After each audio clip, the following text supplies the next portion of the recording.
আমরা এবার template structure সম্পর্কে জানব। আমরা একটি কমার্শিয়াল টেমপ্লেট নিয়ে এবার একটি কাজ করব। লক্ষ্য করুন এখানে একটি টেমপ্লেট রয়েছে। এটি একটি 11.3 মেগাবাইট সাইজের একটি টেমপ্লেট। আমি প্রথমেই একে আনজিপ করে নিচ্ছি।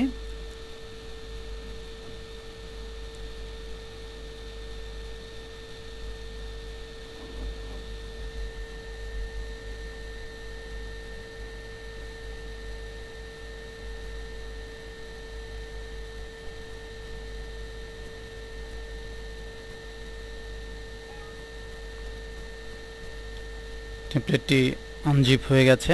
আনজিপ হওয়ার পর এটি 23.2 মেগাবাইট সাইজ ধারণ করেছে। আমি এই টেমপ্লেটটির মধ্যে ঢুকছি। আমরা এই অবস্থায় 4টি ফোল্ডার দেখতে পাচ্ছি। এটি হচ্ছে মূলত আমাদের যে টেমপ্লেটের ডিরেক্টরি স্ট্রাকচার। প্রথমেই রয়েছে স্ক্রিনশটস,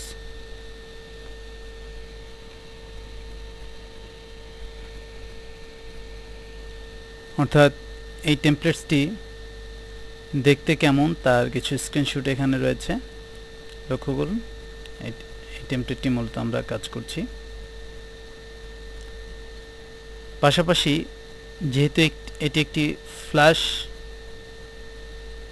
এনেবলড টেমপ্লেট, সুতরাং এখানে SWF ফাইলটিও দিয়ে দেওয়া আছে। আমি ডবল ক্লিক করে শুধু SWF অংশটি দেখে নিতে পারি এখান থেকে। লক্ষ্য করুন শুধু ফ্ল্যাশ অংশটুকু এখানে দেখাচ্ছে টেমপ্লেটসটির। এছাড়াও আমি যদি চাই আমি কম্বাইন্ড রূপেও টেমপ্লেটসটি দেখে নিতে পারি।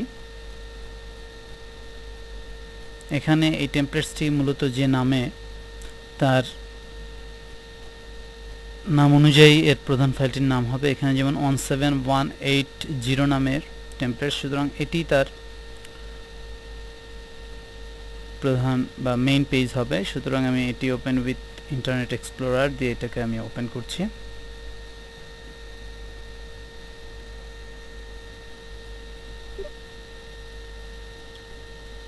ফ্ল্যাশ বা অ্যাক্টিভএক্স বা জাভাস্ক্রিপ্ট এই ধরনের কোনো এনেবল পেজ ওপেন করার সময় আপনার যে ইন্টারনেট এক্সপ্লোরার রয়েছে সেটা এই ধরনের একটি বার্তা দিতে পারে বা একটা অ্যালার্ট দিতে পারে। আপনি অ্যালাউ ব্লক কন্টেন্টস দিয়ে ইয়েস দিলেই পুরো সাইটটি এখানে চলে আসবে।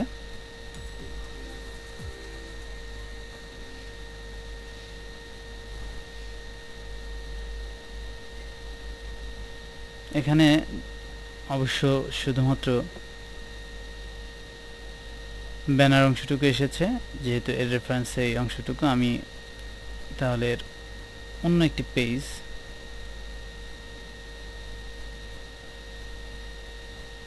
ওপেন করে পুরো টেমপ্লেটসটি দেখার চেষ্টা করি।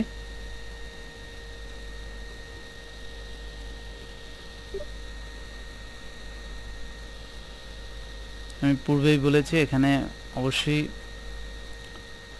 ব্লক কন্টেন্টসকে অ্যালাইভ করে দিতে হবে।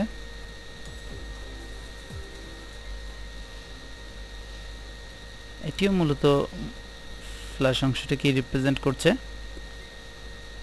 যাই হোক, অনেক ক্ষেত্রেই এটি পুরো সাইটকেও দেখাতে পারে এই ধরনের কন্টেন্ট সহ যে পেজগুলো থাকে। মূলত আপনার ওয়েবসাইটের স্ন্যাপটি কীরকম, অর্থাৎ ওয়েবসাইটটি দেখতে কেমন, তার কিছু স্ক্রিনশটস এই ফোল্ডারটিতে থাকে। এটি হচ্ছে স্ক্রিনশটস ফোল্ডার।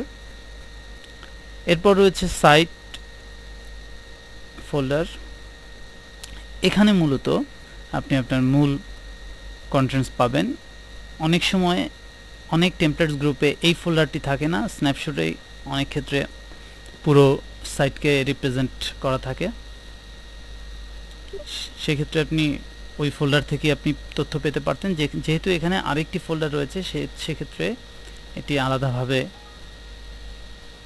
এটি দেখাচ্ছে। লক্ষ্য করুন এবার আমি কন্টেন্ট সহ আমার সাইটটি দেখতে পাচ্ছি।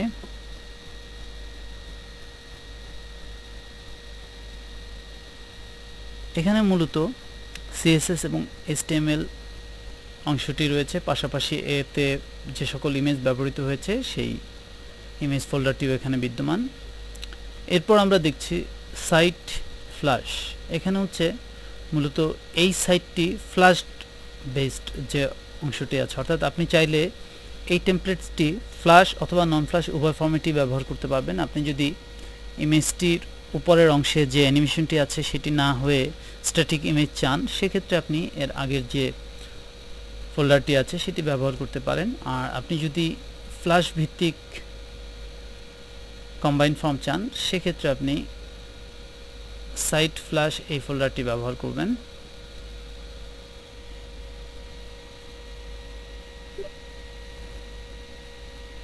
আমরা অবশ্যই এখানে অ্যালাউ ব্লক কন্টেন্টস করে দিব। এবার আমরা ফ্ল্যাশ অ্যানিমেশন সহ পুরো সাইটটি দেখতে পাবো।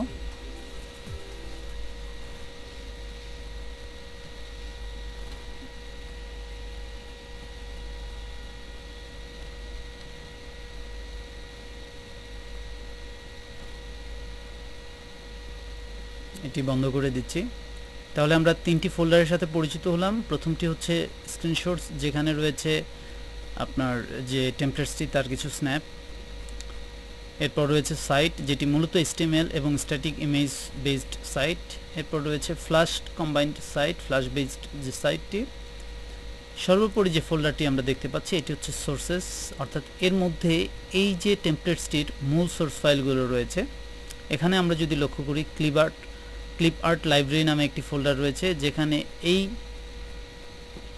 টেমপ্লেটসে ব্যবহৃত ক্লিপ আর্টগুলো রয়েছে। এই ক্লিপ আর্টের মধ্যে লোগো, বাটন ইত্যাদি সব বিষয়গুলো এই ফোল্ডারের মধ্যেই চলে আসে। এরপর আমরা ফ্ল্যাশ যে অ্যানিমেশনটি দেখলাম তার যে সোর্স ফাইল, অর্থাৎ প্রডিউসড ফাইল হচ্ছে SWF ফাইল আর সোর্স ফাইল হচ্ছে FLA, অর্থাৎ যেটি আমরা ম্যাক্রোমিডিয়া ফ্ল্যাশে বা অ্যাডোব ফ্ল্যাশে ওপেন করে এডিট করতে পারবো, সেই ফাইলটিও এখানে বরাদ্দ আছে।